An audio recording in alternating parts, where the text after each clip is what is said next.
You ask Tiger to solve. This deals with linear equations with one unknown. The final result is x equals -3. Let's solve it step by step.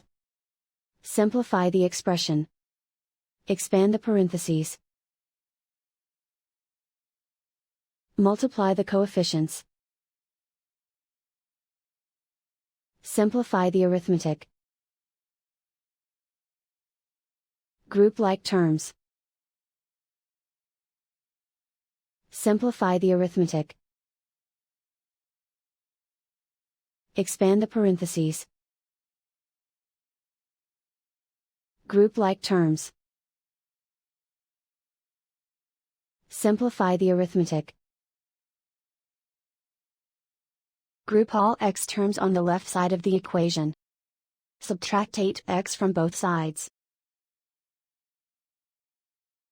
Group like terms. Simplify the arithmetic. Group like terms. Simplify the arithmetic.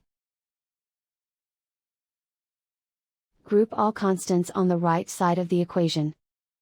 Add 3 to both sides. Simplify the arithmetic.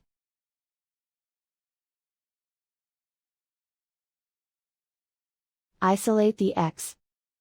Divide both sides by 2. Simplify the fraction. Find the greatest common factor of the numerator and denominator. Factor out and cancel the greatest common factor. And so the final result is x equals -3.